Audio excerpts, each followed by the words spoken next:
She was not merely rejected. She was humiliated before all the packs of the kingdom by the very Alpha King the Moon Goddess had chosen. The Moon Goddess gave her to the one wolf powerful enough to protect her, but he became the first person to destroy her. In Frostvale, a she-wolf's worth was decided before she ever opened her eyes. The elders read it in the colour of her coat, in the strength of her first cry, in how steadily she met another wolf's gaze. Aveline had done none of those things right.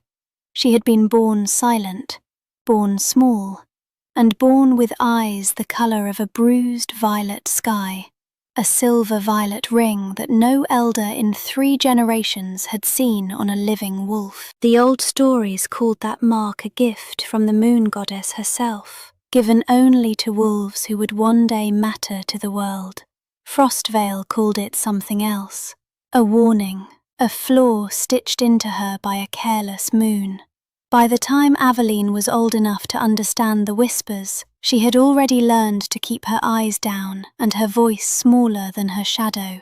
She found peace where the pack did not look for her, deep in the frost-laced pines, kneeling over patches of moonleaf and silverthorn, gathering herbs into a satchel she'd sewn herself. She could never remember their proper names. She gave them her own instead.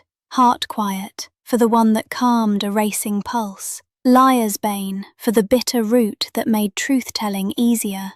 The pack thought it was foolishness. Aveline thought it was the only conversation she was allowed to enjoy. She had stopped believing, somewhere around her 16th winter, that the mate bond was a thing meant for her.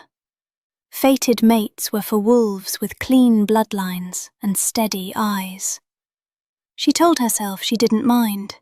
She told herself a great many things to get through the day. 3 mountain ranges to the south, in a kingdom built of red stone and older pride, ruled by a king who had never once been told no. Gordon, Alpha King of Crimson Vale, was the kind of powerful that made rooms go quiet before he spoke. Warriors twice his age deferred to him. Kings from neighbouring territories sent their daughters to his gatherings, hoping the Moon Goddess might be generous.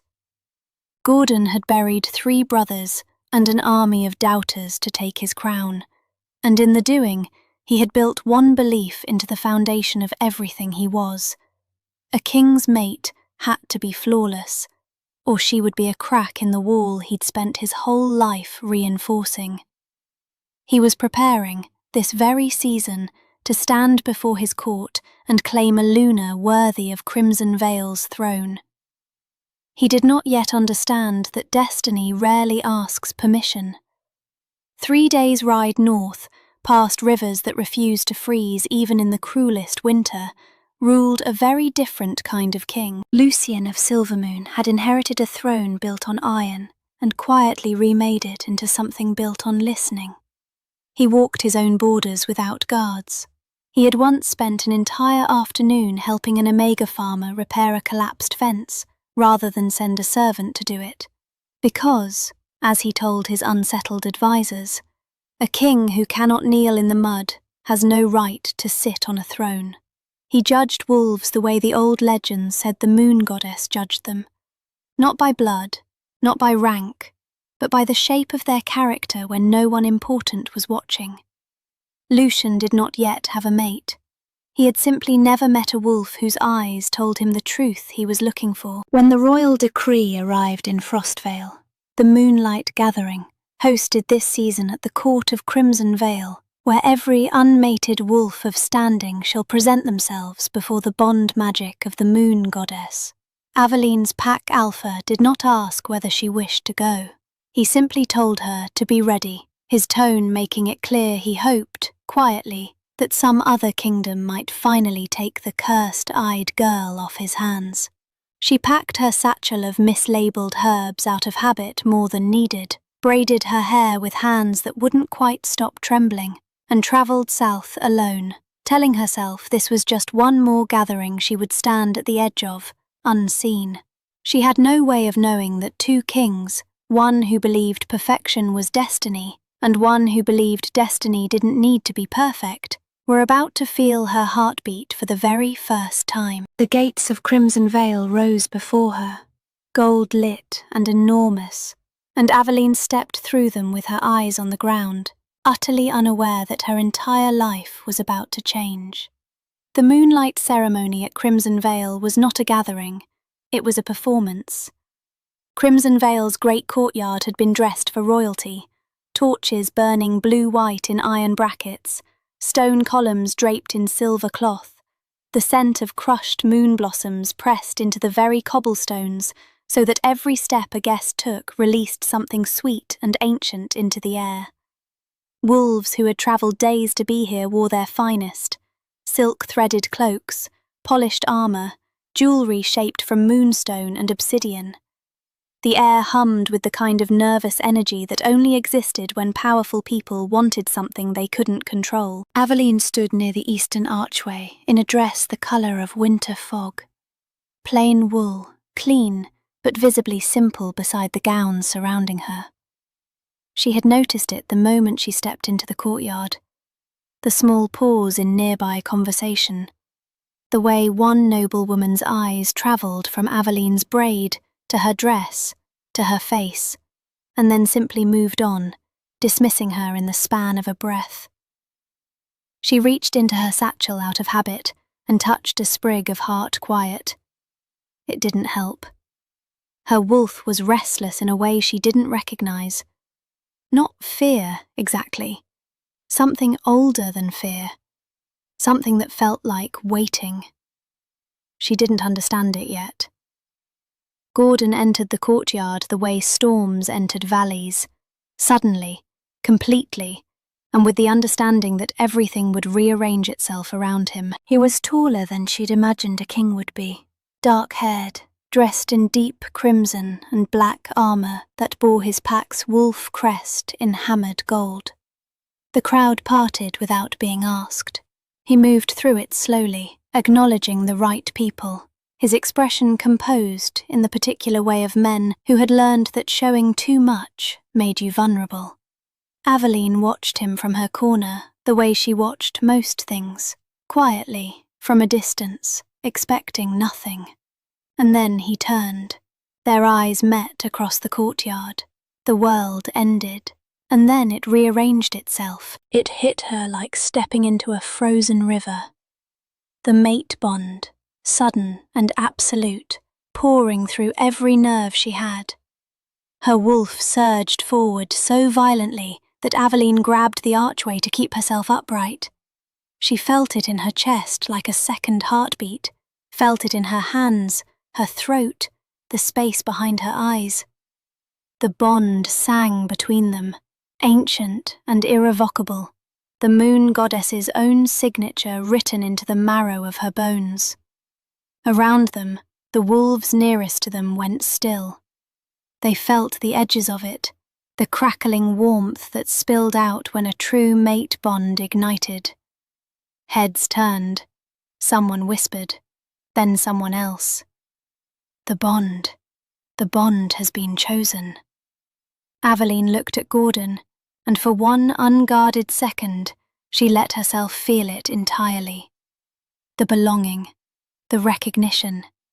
She had spent her whole life looking past, and now destiny itself was looking directly at her, and it was saying, her. This one. Her. She almost smiled. Gordon crossed the courtyard in long strides, drawn by the same pull, his composure fractured just enough that the wolves nearest him noticed. He stopped 3 feet from her, and she could see in his eyes that he felt it, felt everything she felt, the recognition, the bond, the ancient, undeniable rightness of it. For 4 seconds, neither of them spoke. Aveline looked up at him with her violet silver eyes wide and unguarded, and Gordon looked down at her, and she watched him see her, not the bond, her, the plain dress, the worn satchel, the Frost Village braid, the eyes that his court had probably already been whispering about since she walked through the gate. She saw the exact moment his expression closed, It was small, a tightening at the jaw, a flicker behind his eyes, but she had spent her life reading the faces of people deciding she wasn't worth their attention, and she knew the look. She knew it the way she knew heart quiet from liar's bane. He stepped back. He turned to face his court, and when he spoke, his voice carried the full authority of a king, steady and certain, and loud enough for every wolf in the courtyard to hear. The moon goddess has offered a bond. I do not accept it. She cannot be my Luna. A wolf like her cannot stand beside the throne of Crimson Vale. The moon goddess, a pause, precise and terrible, has made a mistake. The silence that followed was a living thing. Aveline did not fall. She was almost proud of that later. She stood still while the bond burned through her chest like a brand, while the crowd stared, while her wolf made a sound inside her that had no name in any language she knew. She stood still until her legs remembered how to move, and then she walked, not ran, back through the eastern archway. She didn't find a corner to cry in. She kept walking. Through the gate, down the mountain road, into the dark. Behind her, Gordon turned back to his court and said something she didn't hear. He was already convincing himself, she knew that too. The bond ached through her with every step, reaching back toward him the way a torn root reaches toward the soil it was pulled from. She pressed her hand flat against her sternum and kept walking. She still had a sprig of heart quiet in her satchel. She crushed it between her fingers in the dark. It didn't help either. She ran until her lungs stopped cooperating. The northern forests beyond Crimson Vale's mountain road had no name on any map Aveline had ever seen. Locals called them the Ashwoods, or sometimes simply the Dark Between Kingdoms, and they earned the title. The trees here grew close and ancient, their branches laced together overhead like the fingers of sleeping giants, blocking the moon into thin silver ribbons that fell across the frozen ground in broken pieces. Appropriate, she thought. She followed them anyway. Her wolf wanted to shift and run faster, and she refused because she understood, dimly, that if she let her wolf take over right now, the grief would come out as howling, and she was not ready to make that sound. She kept her human form, and her jaw clenched, and she walked until walking became something her body did without her permission. She had spent 16 years telling herself the mate bond was not for her. She had been right. She simply hadn't understood the specific cruelty of the way she'd be proven right. She was 3 hours into the Ashwoods when the hunters found her. She smelled them before she heard them, iron and smoke, and the particular sharp-edged fear that humans produced when they had convinced themselves they were righteous. There were 4 of them, torches raised, and the one in front pointed at her eyes when she turned to face them, and said a word she'd heard before. Cursed. She ran then. She let herself run, crashing through frost-brittle undergrowth, branches catching her dress, her satchel swinging, and she might have outpaced them if the ravine hadn't appeared so suddenly in the dark. She caught herself on the edge, but her ankle folded beneath her on the way down the slope, and she hit the frozen creek bed hard enough to knock the breath out of her completely. She lay there in the cold and dark, listening to the hunters pass overhead without finding her, and she thought, with a strange, exhausted calm, this is what the bottom looks like. Her wolf whimpered. Aveline pressed her face against the frozen ground and let her, just for a moment. She didn't hear him approach. That was the first thing that surprised her about Lucian of Silvermoon. He moved through the forest like he'd been born in it, without the deliberate heaviness that most powerful men used to announce themselves. She heard only the soft crunch of frost. And then a voice. Low, unhurried, with nothing in it that sounded like a trap. The hunters are gone. You're safe." She lifted her head and found him crouching at the edge of the ravine, looking down at her. No torch. He didn't need one. His wolf's eyes handled the dark without effort. He was dark-cloaked, travel-worn, and he was looking at her face with an expression she needed a long moment to identify, because she didn't encounter it often. He was simply looking at her, not in her eyes, not past her, at her. "I don't need help," she said, and then tried to stand, and her ankle informed her immediately and emphatically that this was a lie. He didn't say, "I told you so," or "Don't be foolish." He climbed down into the ravine, offered his hand without commentary, and waited. She looked at his hand for a long moment. She took it. He had a small camp an hour's walk north, 2 of his own guards posted at a respectful distance, a fire that was large enough to matter and small enough not to attract attention, a medical kit that told her he'd been travelling rough for some time. He sat her beside the fire, opened the kit, and then paused, looking at her ankle. "May I?" he asked. Nobody had asked her permission for anything in recent memory. The word "may" sipped strangely in the air between them. "Yes," she said, and watched him work. Careful hands, efficient, no wasted motion. He'd wrapped injuries before. She filed that away without knowing why. She noticed he hummed while he worked, a low, almost unconscious sound, tuneless and uneven, like his mind was somewhere else and the humming was just keeping the lights on. When she looked up at him, he stopped, briefly self-conscious, and she realised, this king, this man with guards posted in the dark, had not expected her to notice. "You don't have to stop," she said. He looked at her, and then, quietly, he kept humming. Something in her chest that had been wound tight since the courtyard loosened, just fractionally, like a knot remembering it was only rope. He did not ask about her eyes that night. He did not ask about the bond mark she carried, the faint silver tracing along her collarbone that every wolf in that courtyard had seen ignite, and that had gone cold and aching when Gordon stepped back. He asked her name, and when she gave it, he said it back to her once, carefully, as though he was making sure he had it right. She asked why he was in the Ashwoods at all. A king, alone-ish, in the dark between kingdoms. "I walk my borders myself," he said. "My advisors hate it." "Why do you do it then?" He was quiet for a moment, tending the fire, not looking at her. "Because a wolf who doesn't know what his land actually feels like has no business deciding what happens to it." She turned that over in her mind.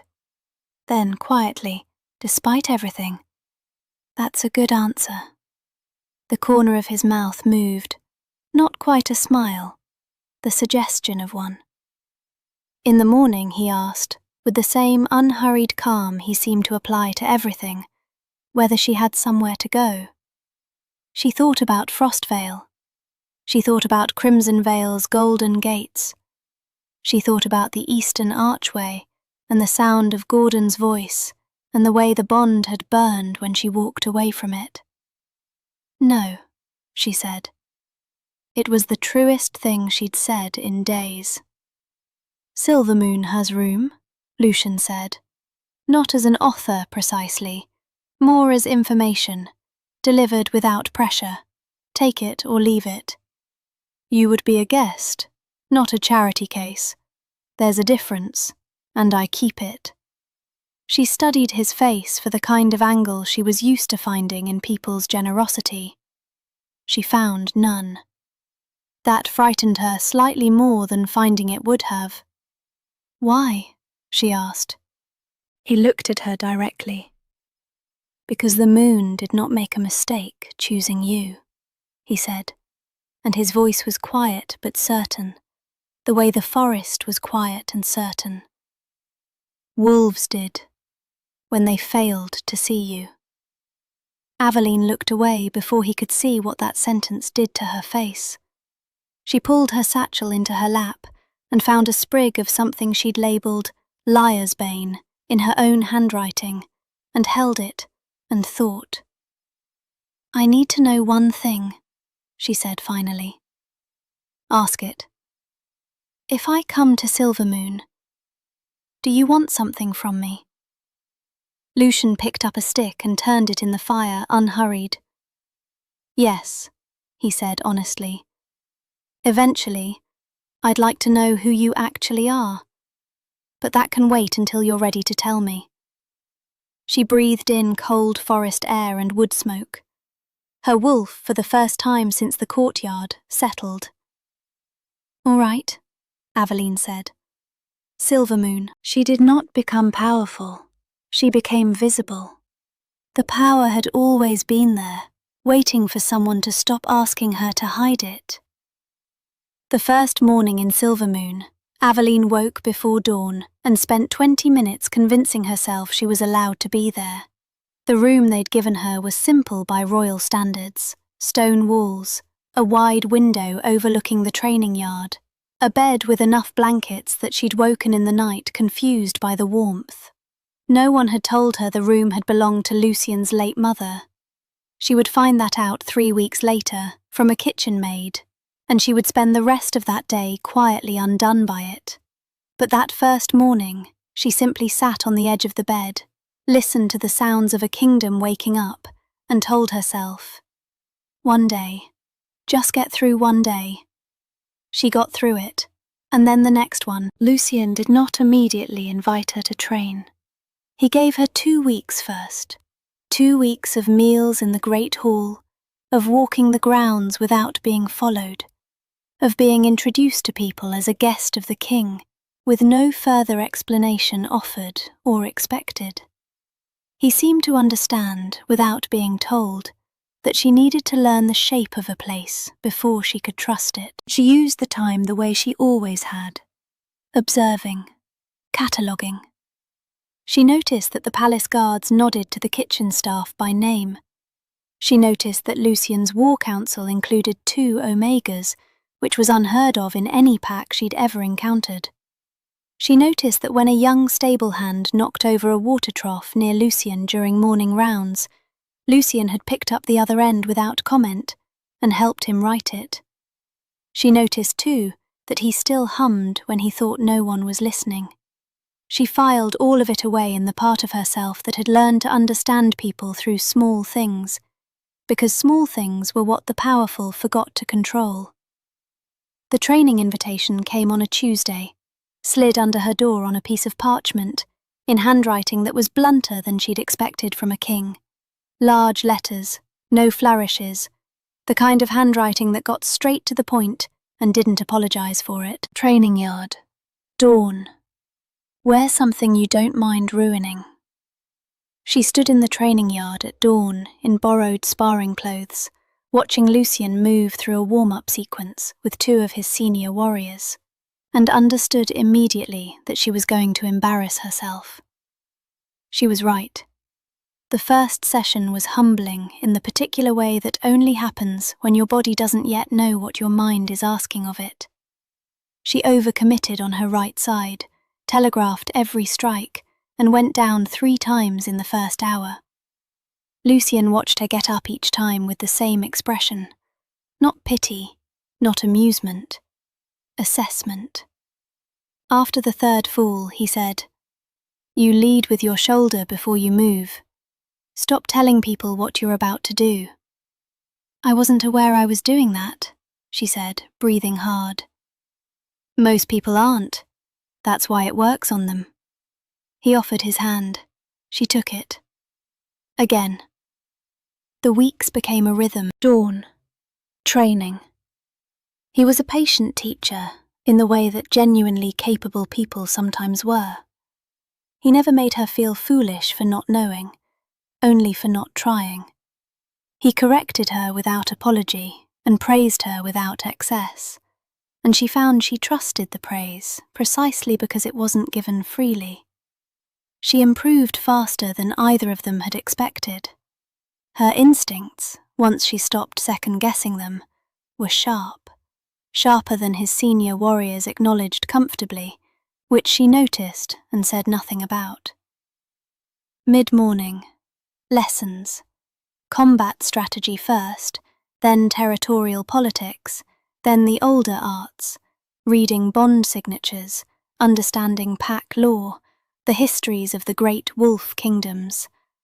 A council advisor named Marin delivered most of it, a blunt-spoken older woman who had no patience for slowness and visibly revised her expectations of Aveline upward about 3 sessions in, without ever saying so directly. Afternoon. She wandered. This was the part no one had scheduled, and Lucian had not interfered with.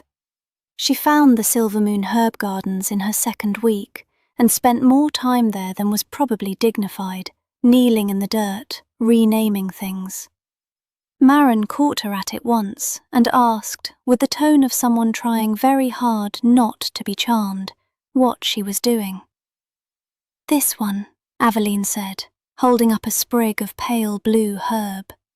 "I'm calling Stubborn Bloom, because it grows back every time you cut it, and it seems smug about it." Marin stared at her, then, crisply, "Its name is Silverbell." "I know," Aveline said. "Mine is better." She heard Marin almost laugh as she walked away, and counted it as a victory.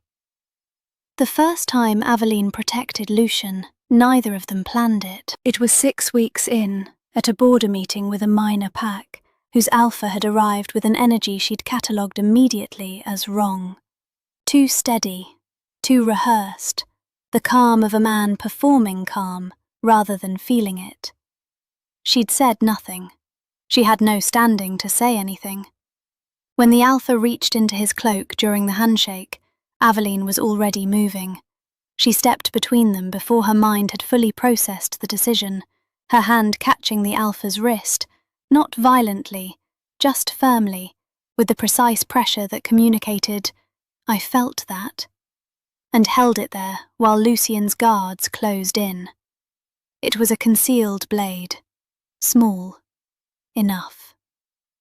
After, when the situation had been resolved with a great deal more tension and paperwork, Lucian found her at the edge of the meeting grounds. She was sitting on a low stone wall, pressing her thumbnail into her palm the way she did when her hands needed something to do. "How did you know?" he asked. "His breathing changed when you reached out your hand," she said, "and he smiled too late. Real smiles arrive before the face is ready for them." Lucian was quiet for a moment, looking at her with that same assessing expression she was beginning to understand was simply what genuine attention looked like on him. "Thank you," he said. Not good work, not well done, just the direct, unornamented thing. "You'd have caught it," she said. "Maybe." He sat beside her on the wall, not close, just near. "But you were faster." They sat there in silence for a while, comfortable silence, the kind that had to be earned. She hadn't had that with anyone before. Her wolf was warm in her chest, not the burning, desperate warmth of the mate bond Gordon had rejected, something quieter, something that felt cautiously like safety. Meanwhile, 3 mountain ranges south, in a throne room built of red stone and pride, Gordon of Crimson Vale was staring at a wall. His advisors had noticed. His court had noticed. He had not slept cleanly in 11 weeks, and the bond, the half-severed, aching, unfinished bond, pulled at him every night like a tide that had forgotten the moon it answered to. He told himself he had made the right decision. He told himself this with decreasing conviction. At night, alone, he let himself remember violet silver eyes looking up at him with an unguarded hope that he had not deserved. and he pressed his fist against his sternum where the bond lived, and he sat with what he had done. He had not rejected a wolf beneath him. He was beginning to understand, slowly and badly, that he had rejected his own destiny. And somewhere, north of everything, that destiny was learning how to fight. The invitation arrived on a grey morning, sealed in Crimson Vale's red wax. The wolf crest pressed deep, unmistakable. Aveline was in the herb garden when Marin brought it to her, and she knew what it was before she broke the seal, because her bond mark had pulsed the moment the messenger crossed Silvermoon's border. Her body still recognized him, even across mountain ranges. She hated that it did. She read it once, set it on the garden wall, and went back to pruning stubborn blooms for 10 minutes before she trusted herself to speak. Lucien found her there. He always seemed to find her in the garden when something was wrong. She suspected he checked there first deliberately, but he never admitted it, and she never asked. He read the invitation without comment. Crimson Vale's royal celebration. All neighbouring kingdoms expected to attend. Attendance that was, in the careful language of kings, not truly optional. "We don't have to go," he said. "We do," she said. "You know we do." He set the invitation down, picked up a sprig of stubborn bloom she'd trimmed, turned it between his fingers. "Then the question is whether you want to." She was quiet for a long moment, her hands still in the dirt. Her wolf had gone very still inside her, not afraid, deciding. "I will not go back as the wolf they rejected," she said finally, and her voice was steadier than she expected. "I will return as the woman I became." Lucien looked at her. That quiet, direct attention she'd learned to read was the closest thing he had to speaking without words. "Then we go," he said simply. He set the spring down and walked back toward the palace, and she heard him humming as he went, low and tuneless, the sound of a man whose mind was already working 3 steps ahead. She pulled her hands from the soil and looked at them for a moment. Steady. She smiled, just slightly, and followed him in. The journey to Crimson Vale took 3 days. Lucien spent most of it in quiet strategy discussions with his council, but every evening he found an hour to sit with Aveline, sometimes talking, sometimes not. On the second night, camped at the edge of the ashwoods, she realized they were near the ravine where he'd first found her. "You knew," she said. "I chose the route," he confirmed, not pretending otherwise. "Why?" He was quiet for a moment, watching the fire. "Because I wanted you to see it in daylight," he said. "That place where you were at your lowest. I wanted you to ride past it on horseback, dressed like what you are now, and know the distance you've travelled." She looked at the dark tree line for a long time. Something moved through her chest. Not grief exactly, more like the feeling of setting something down that you'd been carrying so long you'd forgotten it had weight. "That's either very wise," she said, "or very presumptuous." "Probably both," he said, the suggestion of a smile. "I contain multitudes." She laughed, a real one, unexpected, and his expression shifted into something warmer than she'd seen on him before, as though her laugh was a thing he'd been quietly hoping for, without allowing himself to expect it. Crimson Vale's gates appeared on the afternoon of the 3rd day, gold-lit and enormous against the red stone mountains, exactly as she remembered them. Her bond mark pulsed once, sharply, and she pressed her hand flat against her collarbone and breathed through it. Lucien rode beside her. He didn't reach over, he didn't speak. He simply adjusted his pace to match hers exactly, and she understood that he was saying, without saying it, I am here. Take whatever time you need. She straightened in the saddle, lifted her chin, rode through the gates. The courtyard went quiet in pieces, conversations stopping in ripples as the Silver Moon party entered, as the wolves nearest the gate turned and then looked again. She heard it move through the crowd before she saw their faces, the recognition, the recalculation, the murmur that passed from wolf to wolf like fire finding dry ground. That's her. That's the one he rejected. Is that her? She wore deep blue and silver, Silver Moon's colours, fitted and deliberate. Her violet eyes, once kept downcast, moved through the crowd with the calm steadiness Maren had spent 4 months drilling into her. She did not look for Gordon. She didn't need to. She felt him find her first. The bond mark burned, sudden and sharp, and she knew without turning that he had seen her. She kept her eyes forward, her spine straight, her wolf quiet and certain beneath her skin. Beside her, Lucian said nothing. He simply rode tall, his presence steady as the mountains, and let the kingdom look at them both and understand what they were seeing. The wolf Crimson Vale had dismissed was back, and she had not come alone. She had been in Crimson Vale for exactly 6 hours before Gordon found a way to speak with her alone. She had expected it. She had prepared for it the way she prepared for things now, not by armouring herself against feeling, but by knowing clearly what she would and would not give away. Maren had taught her that real composure wasn't the absence of emotion.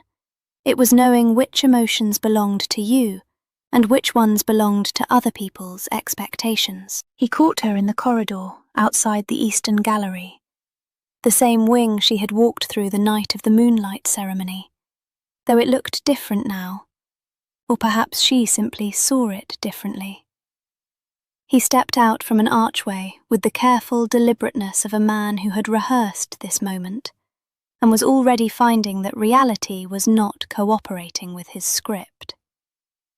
"Aveline," he said.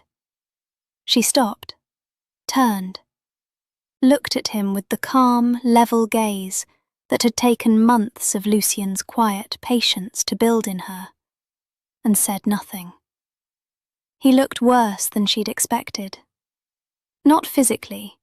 He was still every inch the powerful king the world had built him to be, broad-shouldered and dark-eyed, and carrying his crown like it had grown there. But there was something around his eyes, a tightness that hadn't been there before, the particular exhaustion of a man who had not been sleeping cleanly, and knew exactly why. The bond pulsed between them. She felt it, acknowledged it privately, and did not let it move her face. "I owe you an apology," he said. His voice was controlled, but she heard the effort in it. "What I did at the moonlight ceremony." "It was a choice," she said quietly. "Not a mistake. Mistakes are accidental." He absorbed that. His jaw tightened. "You're right," he said, and she hadn't expected the directness of it. No deflection, no softening. "It was a choice. I chose pride over destiny, and I have spent every night since understanding what that cost." She studied him. He was telling the truth. She could feel it through the remnant of the bond, that unwanted honesty it carried. His regret was genuine, deep-rooted, the kind that had been growing in the dark for months and had finally broken the surface. It didn't change anything, but she noted it. "You humiliated me before an entire kingdom," she said. Her voice remained even. "You told the moon goddess she had made a mistake. You told every wolf in that courtyard that I was worth nothing." She paused. "And you need me to understand that you regret it." "Yes, he said simply. I do understand it, she said. That isn't the same as it matters. Something crossed his face. Not anger, something rawer than anger. He took one step forward and then stopped himself, as though he'd remembered something. I never stopped feeling the bond, he said quietly. Every day, every night. I want you to know that I felt what I walked away from. I know, she said. So did I. She let that land. The difference is that I had no choice but to survive it. You chose to cause it. The corridor was very quiet. Somewhere distant, the sounds of the celebration, music, voices, the clinking of goblets, drifted through the stone walls like something from another world. Gordon looked at her for a long moment. His eyes moved to the silver at her collar, the mark that had shifted subtly in the months since Silvermoon, warming at its edges in a way that wolves close to her had started to notice. Lucian, he said, not a question. Is a good man, she said. Something violent moved behind his eyes, and was controlled quickly with the practiced effort of someone who'd had to learn that skill the hard way. Do you... He stopped, started again. Is he your... That, she said, is not yours to ask. He was quiet for a long moment. When he spoke again, his voice had lost the last of its rehearsed quality. What remained was simply a man standing in the wreckage of his own decision. I was blinded by pride, he said. I built an idea of what my Luna had to be, and when the moon goddess offered me something real instead of something perfect, I couldn't see the difference. A pause. I made the greatest mistake of my life in front of everyone I rule. Aveline looked at him. Really looked, the way she looked at things she was trying to understand completely. You miss the wolf you rejected, she said at last. The trembling, wide-eyed girl in the plain dress who looked at you like you were worth the bond. She tilted her head just slightly. You don't know the woman standing before you, and she is the only one here. She held his gaze for one more moment. Then she turned and walked back toward the celebration, her spine straight, her wolf quiet. She did not look back. Behind her, she heard nothing. Not footsteps, not words. Just a king standing alone in a corridor, finally understanding the full weight of what he'd let walk away. The royal ceremony began at moonrise. Crimson Vale's great hall had been transformed for the occasion. Long tables draped in deep crimson, candles burning in iron chandeliers overhead, the walls hung with the banners of every attending kingdom. Wolves from a dozen territories filled the room with noise and colour, and the particular charged energy of powerful people gathered in one place, all of them watching each other while pretending not to. Aveline sat at Silvermoon's table beside Lucian, close enough that their shoulders nearly touched. He had spent the first hour of the banquet in quiet conversation with two neighbouring alphas, and she had spent it listening, not to the words, but to the room, cataloguing the currents moving beneath the surface of the celebration, the way she catalogued herbs, by what they actually did rather than what they were called. What the room was doing, she noted, was watching her. Gordon's announcement came without warning, the way avalanches did. He rose from the head table, and the room quieted by reflex, the instinctive silence that fell whenever the most powerful wolf in a space decided to speak. His voice carried easily, designed by years of command to fill stone rooms without effort. There is a matter, he said, that must be addressed before this kingdom and all its allies. A pause, measured and deliberate. The mate bond, witnessed by all present at last season's moonlight ceremony, remains unresolved. The bond between myself and the wolf Aveline of Frostvale was not severed. It endures.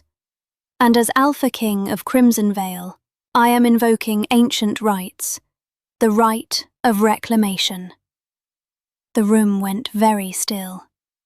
Aveline felt the bond flare in her chest like something caught fire.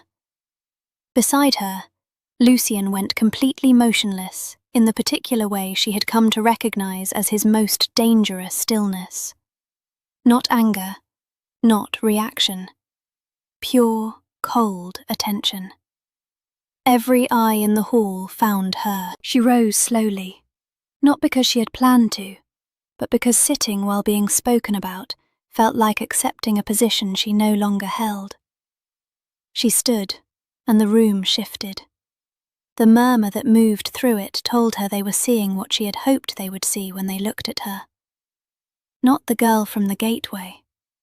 Someone else entirely. Gordon was looking at her with an expression that was equal parts authority and desperation, and she understood in that moment that he genuinely believed what he was doing was right, that the bond gave him the right to reach across the months and the damage and simply take back what he'd discarded. She let the silence breathe for a moment. Then she spoke, and her voice was quiet, but the room had gone still enough that quiet was sufficient.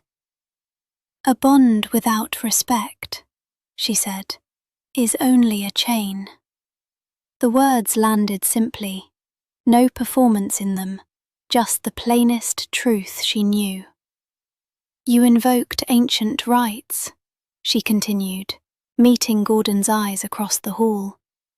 "I will remind this kingdom of an older right still, the right of the moon goddess's chosen to refuse a wolf who has already demonstrated, before witnesses, that he does not believe her worthy." She paused. "You made that demonstration yourself, in this very courtyard, before every pack is represented in this room tonight." The silence deepened. Someone at a far table set down a goblet very carefully. Lucien stood. He did it without urgency, without the aggressive energy of a wolf marking territory. He simply rose to his full height beside her, and the quality of his presence in the room changed the way weather changed, gradually, and then all at once. He did not look at Gordon with a challenge. He looked at Aveline, and when he spoke to the room, but his eyes stayed on her, and that distinction was not lost on a single wolf present. "I do not stand here because fate assigned her to me," he said. His voice carried the same quality as always, unhurried, certain, with nothing wasted in it. "I stand here because she is extraordinary, because she is the sharpest mind I have sat across a war table from, because she protected my life before she ever had reason to trust me, because she names herbs incorrectly on purpose and somehow makes that an act of defiance I respect entirely." A breath moved through the room. Not quite laughter. Something warmer than that. "I do not claim her," Lucien said, and the word claim fell with deliberate weight. "I chose her, every day, with her full knowledge and her full consent."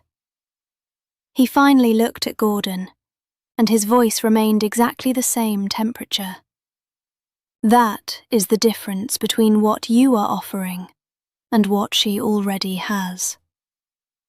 The kingdom witnessed it. The comparison laid bare without cruelty, without theatre. Just the simple, devastating contrast between possession dressed as destiny and love that had been built quietly, day by day, in training yards and herb gardens and ravines in the dark. Aveline looked at Lucian. He looked back at her. The room and everything in it fell away for a moment. "Thank you," she said quietly, just to him. He nodded once, as though it had never been a question. The strongest wolf in the room is not always the one who wins. Sometimes it is the one who knows exactly what he is fighting for. Gordon's challenge came before the echo of Lucian's words had finished moving through the hall. He did not shout it. That was the thing Aveline noted later, turning the memory over in the quiet. He did not rage or posture or perform it for the crowd. He simply set down his goblet, straightened to his full height, and said it the way men said things they had already decided before they walked into the room. "I invoke the duel of claim, ancient law, witnessed by all present, Alpha King to Alpha King." His eyes moved to Lucian with the particular focus of a man setting down every other consideration. "You know the terms." Lucian held his gaze for a long moment. "I know them," he said. "Then you accept." "I accept." It was done that simply. No theatre, no circling, just two kings and an old law and a room full of wolves who had stopped breathing. Aveline caught Lucian's arm the moment they stepped into the corridor outside the hall, while his guards and Gordon's were arranging the formalities with the grim efficiency of men who had done this before. "You didn't have to accept," she said. Her voice was steady, but her hand was not. She could feel the slight tremor in her own fingers where they gripped his sleeve, and she knew he could feel it too. He looked down at her hand, then up at her face. "I know," he said. "Lucian." "I am not fighting because you belong to me," he said quietly, and his voice had the particular quality it carried when he meant something completely, no performance, no comfort craft, just the bare truth of it. "I am fighting because no one will ever make you feel worthless again.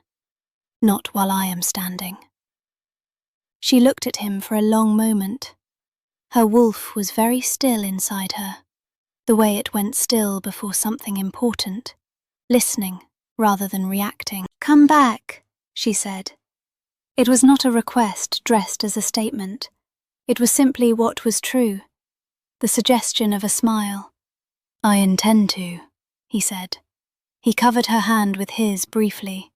Warm, steady, there and then gone, and then his guards were moving, and the corridor was busy, and she was standing alone watching him walk toward something she couldn't follow him into.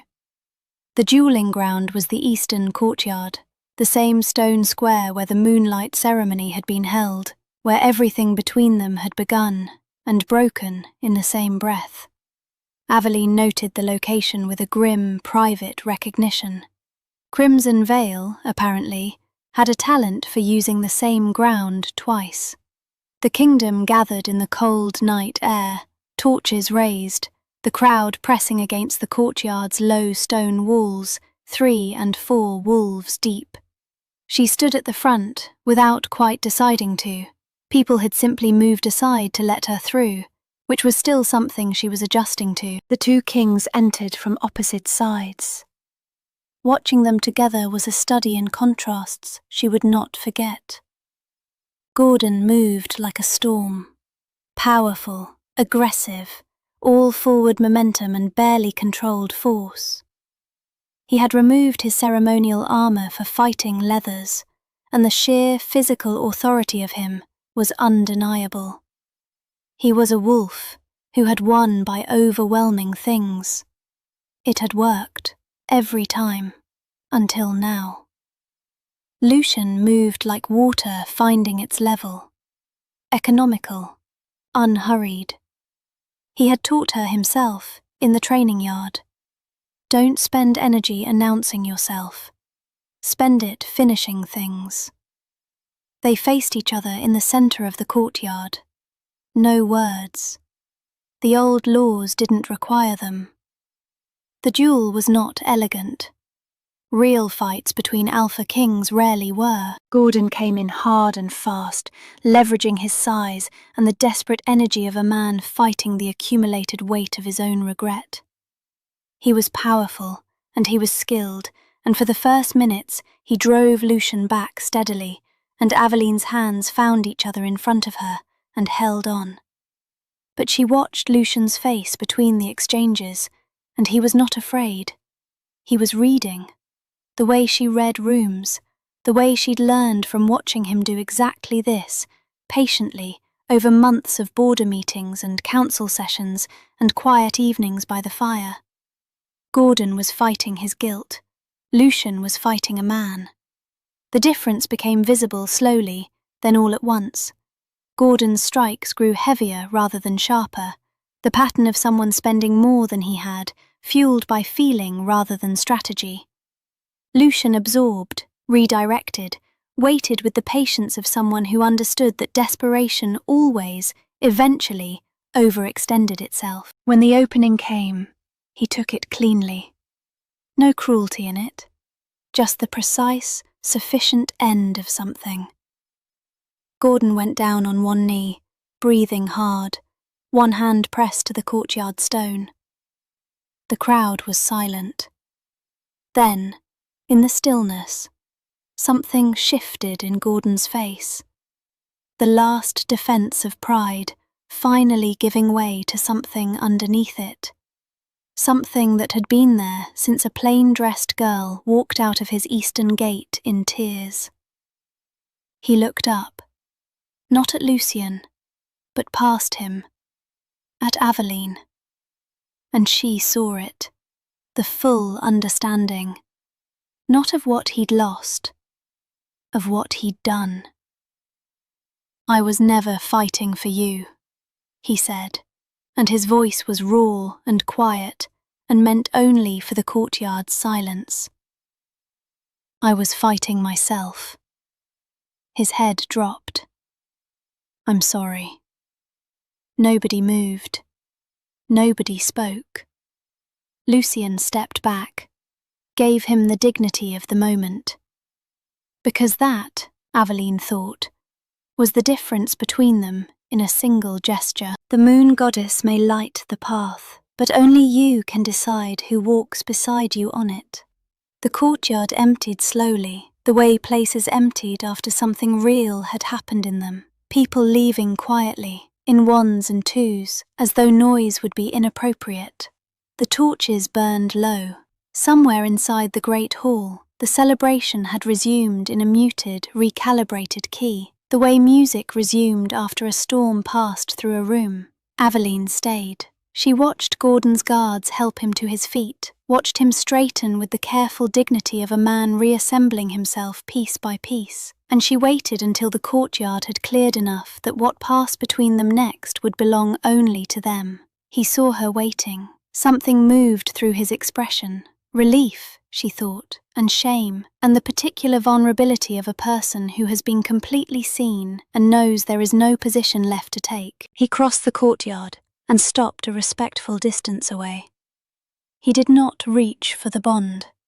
She noticed that, and it cost him something, and she noticed that too. "I meant it," he said. "The apology. All of it." "I know," she said. "I felt it." The remnant of the bond between them was quiet tonight, not the desperate, clawing pull of the months following the rejection, not the sharp flare of the ceremony, just a low, fading warmth, like the last heat in stones after a fire has gone out. She thought it might always be there, at some level. She had made her peace with that. "I keep thinking," Gordon said, "about what I saw when I looked at you that night. The dress, the satchel, the eyes." He stopped. "I constructed an idea of what my Luna had to be, and I held it in front of my face like a shield, and I used it to not see you." "Yes," she said simply. "I don't know how to." He stopped again. This, she realized, was unfamiliar territory for him, the honest admission of not knowing. He had been a king since before he'd finished becoming a person, and kings were not generally encouraged to practice not knowing. "You don't have to know how," she said. "You just have to carry it honestly and let it change how you see the next wolf who stands in front of you with unusual eyes and a plain dress." She paused. "That's what apologies are actually for. Not for the person you hurt, for the person you become after." He was quiet for a long moment. "Can you forgive me?" he asked. She considered the question seriously, the way it deserved. "Yes," she said. "I forgive you." She held his gaze. "But I won't return to you. Those are different things, and I need you to understand that distinction completely." He nodded once, and she could see that he did understand, not as a defeat, but as the first honest thing he'd received in this entire exchange with destiny. A truth, plainly given. "She's remarkable," he said quietly. Not a challenge, just an acknowledgement, offered to the courtyard more than to her. "I know," Aveline said, and smiled slightly. "I'm starting to believe it myself." She found Lucian in the small antechamber off the eastern corridor, the same corridor where Gordon had found her hours ago, which the evening seemed determined to keep using. He was sitting on a low bench, his fighting leathers still on, a medic finishing the wrapping on a cut along his ribs that she hadn't been able to see clearly in the courtyard. She dismissed the medic with a look that surprised her with its authority, crossed the room, and crouched in front of him. "Let me see," she said. "It's minor," he said. "Let me see, Lucian." He let her see. She examined the wrapping with hands that had learned, in Silvermoon's training yard, to assess injuries without flinching, and she found it adequate but improvable, and told him so while she adjusted it, and he sat still and let her, and she was aware the whole time of the quality of the silence between them. She fixed the last edge of the bandage and didn't immediately move away. "You quoted me," she said, "in the hall, the herbs." "I did," he said. "You remembered that conversation?" "I remember all of them," he said simply, as though it were obvious, as though she were the kind of person whose words naturally lodged in the memory and stayed. She looked up at him from where she was still crouched in front of him, and he looked back at her, and the antechamber was very quiet and very small, and the distance between them was not very large. "Ask me," she said softly. He understood immediately. She could see it in the way his expression shifted, the careful hope in it, the deliberateness of a man who had spent months not asking because he needed her to be ready before he needed her to say yes. "Do you choose me?" he said. "Nor do you belong to me, nor does fate give you to me." Just the plain, honest question, the one that put everything in her hands and kept it there. She thought about a courtyard where a bond had burned through her like a brand. She thought about a ravine in the dark and a hand offered without condition.